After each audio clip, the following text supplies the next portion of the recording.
जी हाँ, अमेरिका और चीन के बीच ट्रेड वॉर शुरू हो चुकी है। अमेरिकी राष्ट्रपति डोनाल्ड ट्रंप ने चीन पर 10% अतिरिक्त टैरिफ लगाया। वहीं चीन ने भी इसका जवाब देना शुरू कर दिया। चीन ने अमेरिका से आने वाले तेल और दूसरे चीजों पर टैरिफ बढ़ाने का फैसला लिया। दोनों देशों के बीच शुरू हुए इस ट्रेड वॉर के को भारत को कैसे देखना चाहिए और भारत की इस ट्रेड वॉर में क्या तैयारी है और किस तरह से रुपए पर जो दबाव है वो कितना असर डालता है, क्योंकि यूएस की ट्रेड पॉलिसी से टैरिफ वॉर और गहराने का डर बढ़ गया है। रुपए पर भी इसका असर जाहिर है संभव है। इन्हीं सब पहलुओं पर आज हम करेंगे खास चर्चा। हमारे साथ आज की चर्चा में बेहद खास मेहमान शामिल हो रहे हैं। मैं परिचय करा दूं, हमारे साथ प्रोफेसर राकेश मोहन जोशी साहब हैं, जो कि वाइस चांसलर हैं Indian institute of foreign trade में। प्रोफेसर जोशी, बहुत बहुत शुक्रिया अपना कीमती समय देने के लिए। और ये जो चर्चा है, मैं बिल्कुल आम जो दर्शक इस वक्त हमें देख रहे होंगे उनको एक तरह से आसान भाषा में समझाने के लिए हमने ये चर्चा रखी है। लेकिन सबसे बड़ा इसमें सवाल यही उठता है कि हमें इस ट्रेड वॉर के शुरू होने का पूरा अनुमान था। सभी जानते थे कि ट्रंप जैसे ही सत्ता में आएंगे ये टैरिफ के जो फैसले हैं, जो पॉलिसी में बड़े कदम हैं, वो नजर आएंगे।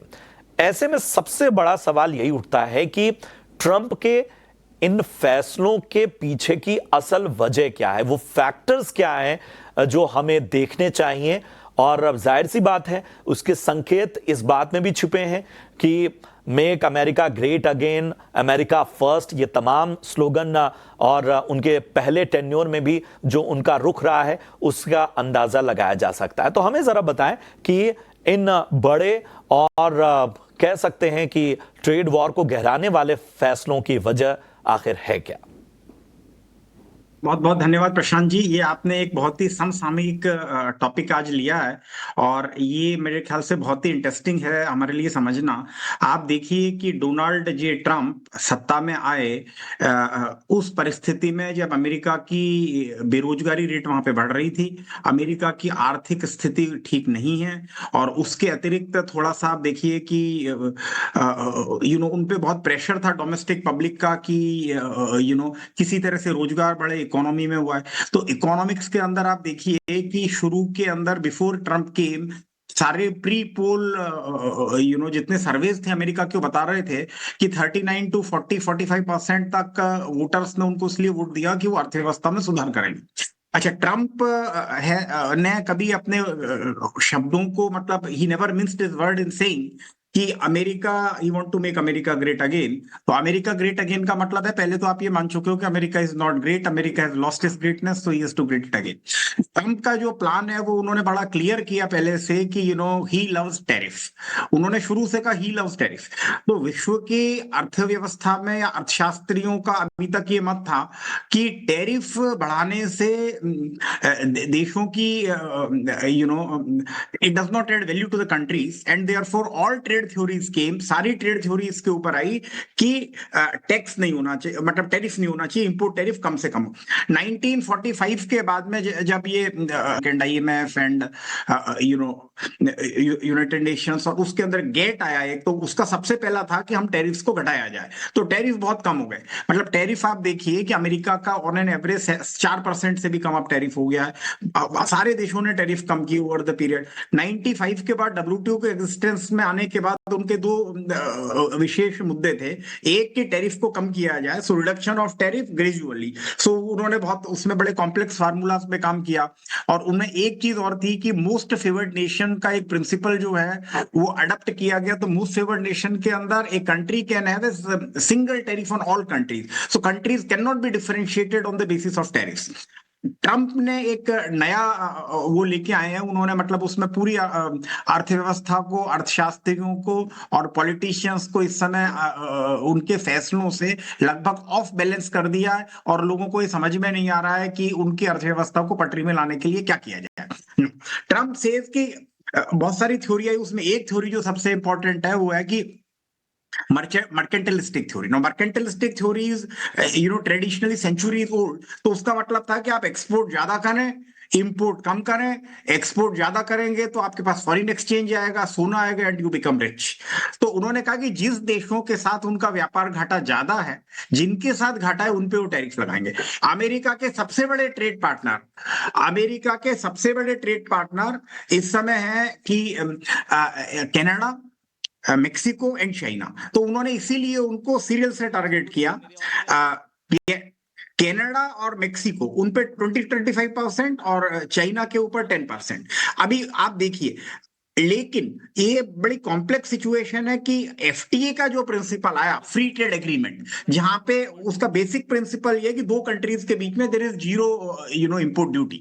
तो अगर जीरो इंपोर्ट ड्यूटी है तो कोई भी इन्वेस्टर है वो अपनी लोकेशन चूज कर सकता है। तो अमेरिका की इकोनॉमी को अगर देखा जाए, तो वो इस तरह से है अभी कि बहुत सारे जो प्लांट है वो मेक्सिको में लगे, कनाडा में लगे, to take arbitrage and the advantage उसके कॉस्ट का, क्योंकि वहां पे लेबर सस्ता है, जमीन सस्ती है, फैक्टर ऑफ प्रोडक्शन सस्ता है। अब टिपिकली कोई प्रोडक्ट जो अमेरिका में बनता है, it travels 5 to 10 times in these countries duty बिल्कुल। फ्री। सो तो उसका जो है वो एक बड़ा है। और अभी जैसे आपने देखा कि जैसे उन्होंने टैरिफ की घोषणा की, और टैरिफ की घोषणा के बाद उनको वापस देना पड़ा, क्योंकि उनकी अपनी ही कंपनियों वाकई से उनका विरोध हुआ। बिल्कुल। अब जरा हम भारत की भी तैयारियों को आपसे समझेंगे। इस बीच हमारे साथ एक और खास मेहमान जुड़ रहे हैं। अमित पवारी साहब हैं, एमडी हैं सीआर फॉरेक्स में। अमित पवारी साहब, शुक्रिया अपना समय देने के लिए। मेरा सीधा सवाल आपसे, रुपए के इस दबाव के, क्या यही वो एक फैक्टर है जिसकी वजह से रुपए पर दबाव हम देख रहे हैं, या और भी इसके कारण? बनाना है तो अपने को दो पार्ट को इसको डिवाइड करना चाहिए। एक होता है ग्लोबल पार्ट और एक होता है डोमेस्टिक पार्ट। ग्लोबल पार्ट में अगर हम बात करें तो ग्लोबली अगर हम लास्ट 3 दिन का मोमेंटम देखते हैं तो डॉलर इंडेक्स जो है, जो 110 के आसपास चल रहा था, अभी वो 2.5% नीचे है। और बाकी Asian currencies like Chinese and Japanese currency भी 1.5% लास्ट 2 दिन में डॉलर के सामने पे स्ट्रांग हुई है, और कच्चा स्टील भी स्टेबल है। तो डोमेस्टिक ग्लोबली देखेंगे तो ग्लोबली एक डॉलर का कूल ऑफ तो हुआ है। तो बेसिकली ये इंडिकेट करता है जो अपना रुपया जो वीक हुआ है वो ग्लोबल फैक्टर के कारण शायद नहीं हुआ है, वो शायद इंडियन फैक्टर्स के कारण हुआ हो सकता है। अब इंडिया के अंदर पे क्या फैक्टर्स हो सकते हैं जिसके कारण रुपये में दबाव आया? तो जैसे हम बैंकों की ट्रेजरी से बात करते हैं, उनसे हमको ये आइडिया आया कि कुछ बड़े कॉर्पोरेट थे डिफेंस के और नॉर्मल ऑयल के, जिन्होंने आज बाइंग की। इनिशियली जो एक लेवल था 87.30 का, वो लेवल के ऊपर जाने के बाद में बहुत सारे नॉक इन नॉकआउट कुछ ऑप्शन थे वो कैंसिल हुए और लोगों का स्टॉप लॉस लगा। थर्ड इंपॉर्टेंट एक्सपेक्ट ये था कि आरबीआई ने 87.30 पे भी इंटरवीन नहीं किया, और उसके कारण रुपया जो हुआ कंटिन्यूसली वीक हुआ और 87.45 के आसपास पे पहुंचा। अब हम ये समझते हैं कि आरबीआई ने क्यों इंटरवीन नहीं किया। आरबीआई ने सिंपली इसलिए इंटरवीन नहीं किया क्योंकि इंडिया की जो बैंकिंग सिस्टम है वो अभी लिक्विडिटी डेफिसिट के माहौल पे है। तो करीब करीब लास्ट वीक तक 3 लाख करोड़ का डेफिसिट था, जो भी घट के करीब करीब 1,08,000 करोड़ का डेफिसिट है, despite RBI doing OMO, buy sell swap किया और वीआरआर किया। तो लिक्विडिटी डेफिसिट के कारण आरबीआई इंटरवीन नहीं कर पाई। तो ये एक बहुत बड़ा जो फैक्टर है जो रुपए पर हम दबाव देख पा रहे हैं। और ऐसे में सवाल उठता है कि आखिर भारत को इस ट्रेड वॉर में कितना तैयार होना चाहिए। प्रोफेसर जोशी, आप हमारे साथ इस वक्त हैं। जी जी प्रोफेसर जोशी, भारत की तैयारी कितनी देख रहे हैं आप, और कहां पर आपको लगता है कि थोड़ा क्रिटिकल होने की आवश्यकता है? नहीं, देखिए, भारत इस परिस्थिति के लिए हमेशा से ही तैयार है, और हमारी जो है ट्रेड स्ट्रेटेजी है वो बहुत ही प्रोएक्टिव रही है। भारत को इसका अंदेशा बहुत पहले से था, और हम पिछले लगभग 6 महीने से जो है भारत सरकार इसके ऊपर काम कर रही है। तो उसके दो पहलू हैं, एक तो ट्रेड स्ट्रेटेजी के पे भी हम काम कर रहे हैं, और दूसरा हम डिप्लोमेटिक रिलेशंस पे भी काम कर रहे हैं। ट्रेड स्ट्रेटेजी के लिए भारत की जो एक्सपोर्ट प्रमोशन स्ट्रेटेजी है वो हमने अभी इंटरनेशनलाइज की है। उस इंटरनेशनलाइजेशन के अंदर हमने अभी अनेक देशों सर, जाना है? के अंदर हमारे जो रिप्रेजेंटेटिव है उनको इस पे ट्यून किया है। हम बिल्कुल अनेक देशों की स्थितियों को मॉनिटर कर रहे हैं, क्योंकि ये ट्रंप का दबाव ये कनाडा मैक्सिको तक नहीं है, it spends across European union, middle east, south east Asia. तो ये ट्रेड में बड़ी कॉम्प्लेक्सिटी है, तो वो हम एक ट्रेड स्ट्रेटेजी को हम कर रहे हैं।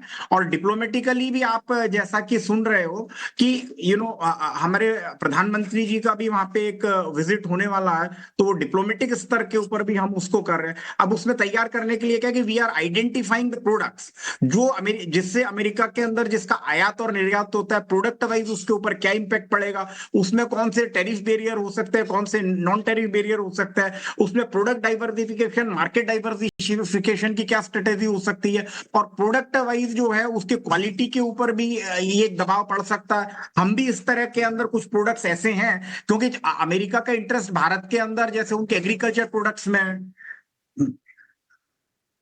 बिल्कुल। भारत के एग्रीकल्चर प्रोडक्ट्स में। और एग्रीकल्चर प्रोडक्ट के अंदर आप जैसे देखिए कि ये वॉशिंगटन एप्पल हमारे यहाँ आता है, उसका एक बहुत बड़ा बाजार है। भारत दुनिया का सबसे बड़ा इंपोर्टर है आलमंड्स का।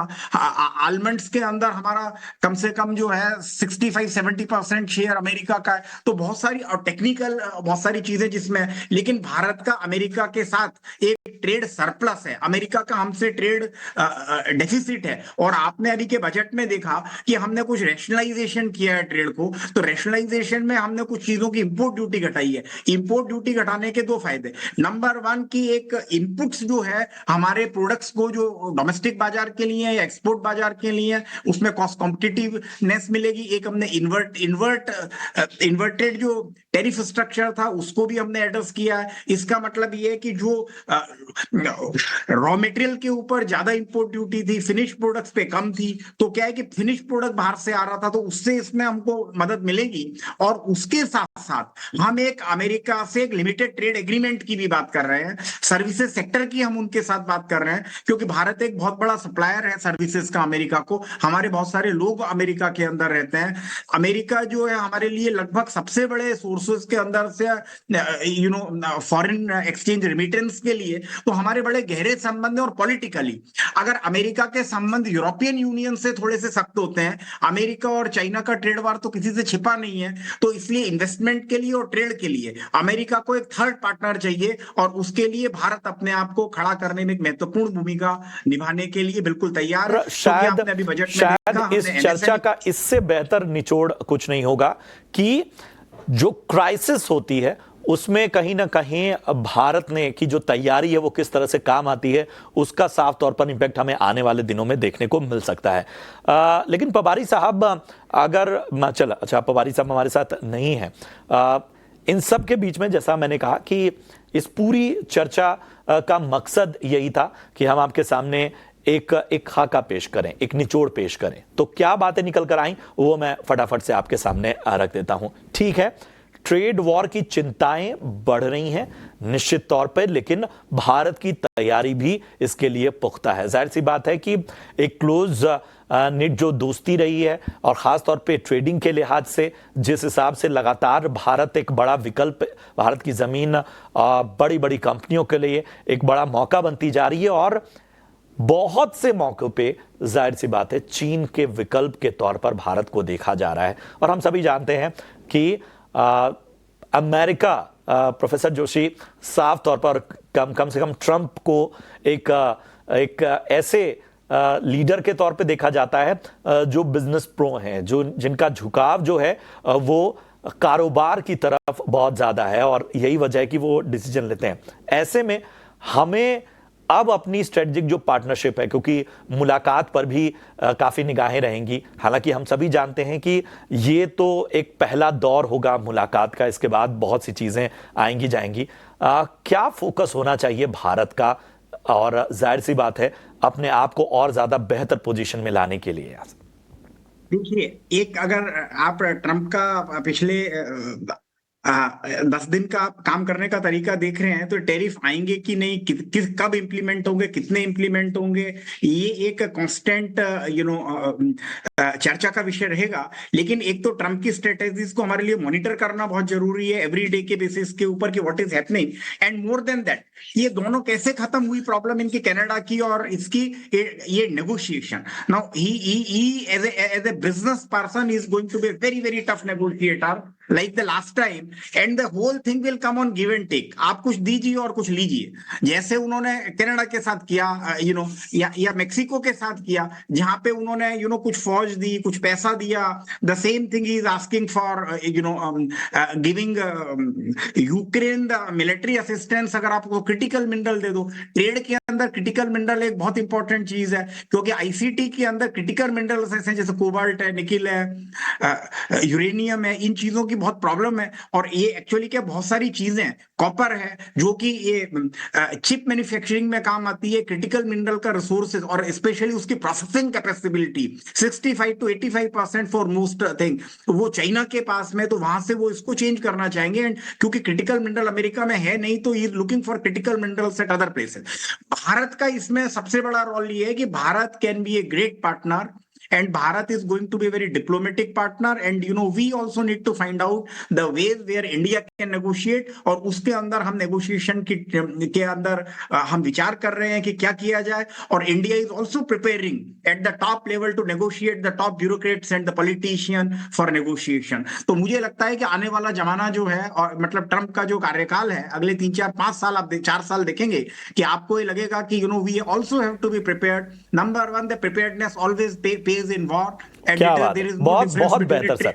और ये वाकई शायद इन सभी मोर्चों पर आपसे बेहतर कोई हो नहीं सकता था। इसीलिए एक मैंने शुरुआत में ही बहुत स्पष्ट किया कि हम बहुत सी चीजों को एकदम आपको इंफॉर्मेशन वाले अंदाज में देंगे। कोई एक बहुत ऐसा डिस्कशन नहीं जहां पर कोई होड़ नहीं, बस आपको विशुद्ध जानकारी जो है वो यहां पर देंगे। बहुत बहुत शुक्रिया प्रोफेसर जोशी, अपना कीमती समय देने के लिए और इस शानदार विश्लेषण के लिए।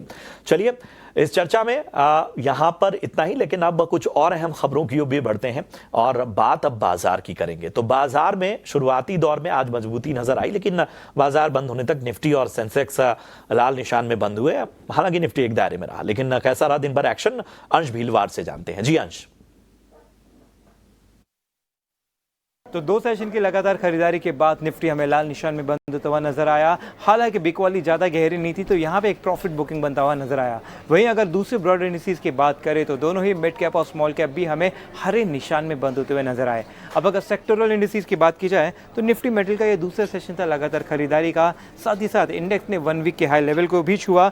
अगर यहाँ पे दूसरे इंडिसेस की बात करें तो निफ्टी एनर्जी और निफ्टी पीएसयू बैंक का ये दूसरा सेशन है लगातार खरीदारी का।